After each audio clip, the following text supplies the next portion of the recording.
बात ऑपरेशंस की हो रही है। तो दूसरी खबर की तरफ चलेंगे और आपको बताएंगे कि इन ऑपरेशंस में जहां अभी तक स्पेशल ऑपरेशन ग्रुप या फिर राष्ट्रीय राइफल्स के एहलकार और जरूरत पड़ने पर सीआरपीएफ को फोर फ्रंट पर रखा जा रहा था, वहीं पर इस वक्त सबसे अहम और कलीदी रोल ज़हूर वीडीजीज का है, जो इस वक्त फ्रंट पर लड़ने के लिए तैयार है। और पिछले 48 घंटों में 2 बार वीडीजीज के साथ भी मिल्टन 2 में ये जो फायरिंग का सिलसिला देखा है, 2 बार फायरिंग में उनको एंगेज भी किया है। बिल्कुल, वीडीजीज के साथ मिलिटेंट 2 की 2 बार राब्ता हुआ है, फायरिंग का तबादला हुआ है, जिसके बाद जो मजीद सिक्योरिटी के फोर्स के एहलकार है, चाहे एसओजीज है या सीआरपीएफ या फौज है, वो उनकी मदद के लिए पहुंचे और उन्होंने फिर मोर्चा संभाला। और साथ ही साथ जिस तरह की खबरें आ रही है कि जो ओजीडब्ल्यूज है उनके खिलाफ भी कार्रवाई हुई है और करीबन 12 ओजीडब्ल्यूज को फिलहाल गिरफ्तार किया गया है, उनके खिलाफ किया गया है। और अभी तक जो इतलात है करीबन 4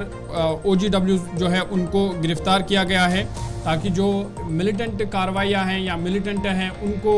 जल्द से जल्द पकड़ा जाए। इस हवाले से लगातार कार्रवाइयाँ एक तरफ से जहां वीडीजीज अपना काम कर रहे हैं, तो दूसरी तरफ जो ओवरग्राउंड वर्कर्स हैं उनके खिलाफ भी सिक्योरिटी फोर्सेस सख्त है और 4 ओवरग्राउंड वर्कर्स को फिलहाल गिरफ्तार किया गया है। इस तरह की खबरें आ रही है। फौज के एक सीनियर अफसर समेत कुल मिलाकर 4 जवान पिछले दिनों जाँ बहक हुए थे। उसके बाद से ही वीडीजीज के साथ 2 मरतबा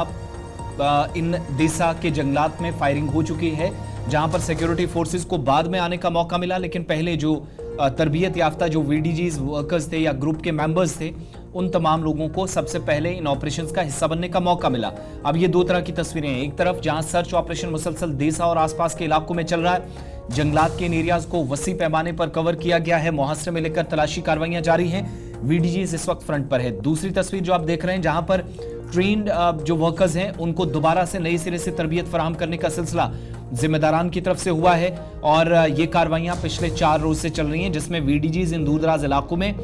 जब मिलिटेंसी कम हुई तो बहुत हद तक आप कह सकते हैं कि एक्टिव मोड में नहीं थे, लेकिन पिछले कुछ रोज से दोबारा से जो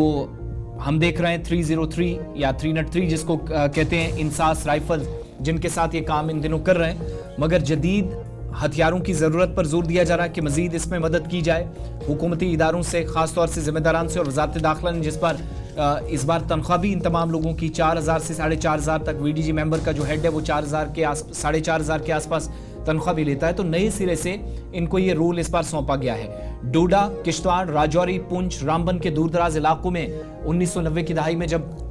मिलिटेंसी अपने उरूज पर थी, तो उस वक्त ये वीडीसीज बनाए गए थे और बाद में साल 2021-22 के बाद इनको एक नया रोल मिला और नाम भी तब्दील कर दिया गया विलेज डिफेंस कमेटियों से विलेज डिफेंस गार्ड्स। आज ये काफी एक्टिव नजर आ रहे हैं और इन सब के बीच में जो गिरफ्तारियों की बात हुई है, तो क्रैकडाउन शुरू हुआ है। आईपीसी के मुख्तलिफ दफात के तहत केसेस दर्ज हुए हैं, आर्म्स एक्ट के तहत, अनलॉफुल प्रिवेंशन एक्टिविटीज एक्ट के तहत, और इतलात थी कि 12 लोग गिरफ्तार हुए, लेकिन 4 की कंफर्मेशन हो गई है। जून 18 से 20 के दरमियान भी कई लोग पकड़े गए। ओजीडब्ल्यूज जिनमें मुबशर हुसैन, सफ्तर अली और सजाद अहमद नाम की जो मुबैना बालाई वर्कर्स हैं, इनको भी पहले से ही गिरफ्तार करके इनसे पूछताछ की जा रही है और अदालती तहवील में भी इनको बद्रवाह डिस्ट्रिक्ट जेल से भेज दिया गया था। अदालती तहवील में आने के बाद इनसे सवालात भी मजीद आगे बढ़े। एफआईआर इस सिलसिले में गुंदो पुलिस स्टेशन के अंदर 26 जून को दर्ज हुई थी। शौकत अली जो 14 जुलाई को गिरफ्तार हुआ, पुलिस कस्टडी में अभी भी है और कहा जा रहा है कि मजीद गिरफ्तारियां इसमें मुतवक्के हैं, क्योंकि डोडा हमले के बाद कई लोगों पर ये इल्जाम लगे थे कि मिल्टन 2 को लॉजिस्टिक सपोर्ट प्रोवाइड करने के लिए भी कई लोग जिम्मेदार थे और इनमें सबसे बड़ा रोल ओजीडब्ल्यूज के इन नेटवर्क्स का है, जिसके बाद ये कार्रवाइयां मजीद आगे बढ़ रही हैं। लेकिन इन सब में वीडीजीज जो इस वक्त फ्रंट पर हैं, जो एसओजीज और राष्ट्रीय राइफल्स की मदद कर रहे हैं अलग अलग एरियाज के अंदर। अब